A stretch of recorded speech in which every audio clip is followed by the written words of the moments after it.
Symbole des apôtres, 5e article suite. Le 3e jour est ressuscité des morts. Ces paroles, le 3e jour est ressuscité des morts, signifient que le 3e jour après sa mort, Jésus-Christ a réuni par sa toute-puissance son âme à son corps, est sorti vivant et glorieux du tombeau. Le corps de notre Seigneur était demeuré dans le tombeau pendant 3 jours, en tout ou en partie, savoir une partie du vendredi, toute la journée du samedi et une partie du dimanche. Il faut donc savoir que, comme Jésus-Christ n'a pas voulu différer sa résurrection jusqu'à la fin du monde, pour donner une preuve de sa divinité, il n'a pas non plus voulu ressusciter immédiatement après sa mort, mais seulement après 3 jours, pour faire connaître qu'il était vraiment homme et qu'il était mort véritablement. Cet intervalle de temps suffisant pour prouver la vérité de sa mort. Nous savons que Jésus-Christ est ressuscité par le témoignage des apôtres et des disciples, à qui il s'est montré plusieurs fois après sa résurrection. Le jour de sa résurrection, Jésus-Christ s'est montré aux apôtres, réunis dans le cénacle,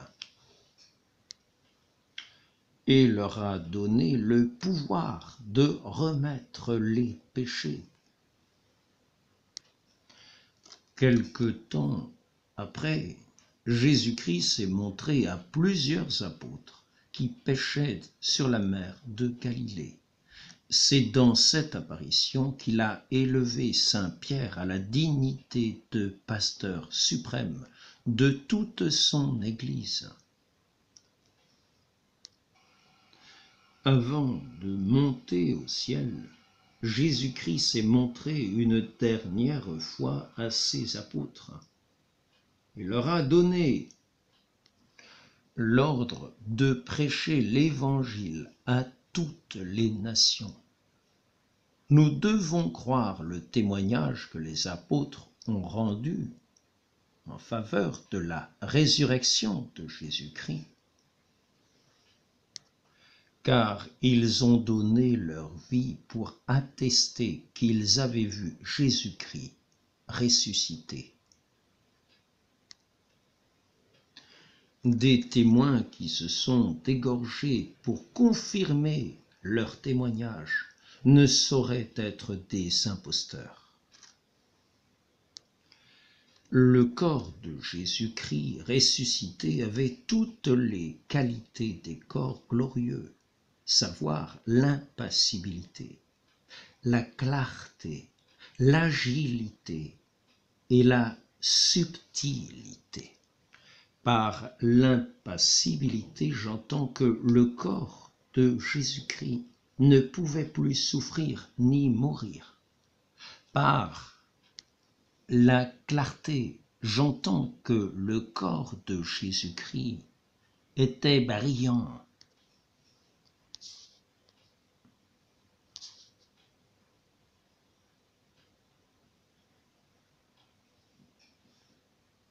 Comme le soleil. Mais notre Seigneur ne fit point paraître cet éclat avant son ascension. Par l'agilité, j'entends que le corps de Jésus-Christ pouvait se transporter à de grandes distances et même de la terre au ciel avec la rapidité de l'éclair. Par subtilité, j'entends que le corps de Jésus-Christ pouvait traverser sans obstacle les corps les plus durs, C'est ainsi qu'il est sorti du tombeau sans déplacer la pierre qui enfermait l'entrée. Jésus-Christ, en réunissant son âme à son corps, a fait disparaître la plupart des plaies qu'il avait reçues dans sa passion. Il n'a conservé que celles de ses mains, de ses pieds et de son côté. Il les a conservées, premièrement, pour les faire voir à ses apôtres, en témoignage de sa résurrection. Deuxièmement, pour les présenter à son Père, en intercédant pour nous. Troisièmement, pour confondre les pécheurs au jour du jugement, en leur montrant qu'il a souffert pour eux, aussi bien que pour les justes. Il a été nécessaire que Jésus-Christ ressuscitât afin de faire paraître la justice de Dieu, parce que c'était une chose tout à fait digne de sa justice, d'élever celui qui, pour lui obéir, avait été méprisé et couvert de toutes sortes d'opprobre et d'ignominie. Saint Paul en rapporte cette raison dans son épître aux Philippiens. Il s'est abaissé lui-même, se rendant obéissant jusqu'à la mort, et jusqu'à la mort de la croix.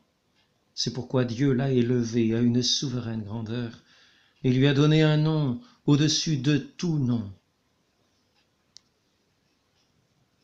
Ce tableau représente la résurrection de notre Seigneur Jésus-Christ. Plusieurs saintes femmes que nous voyons à gauche venaient, dit l'Évangile, pour embaumer le corps de Jésus, lorsque tout à coup, il se fit un grand tremblement de terre.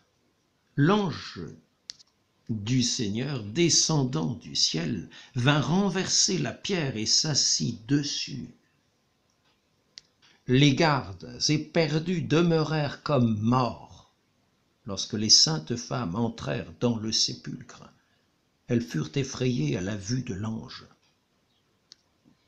Mais il leur dit: « N'ayez point peur, vous cherchez Jésus de Nazareth, qui a été crucifié. Il est ressuscité, il n'est point ici. Voici le lieu où on l'avait mis.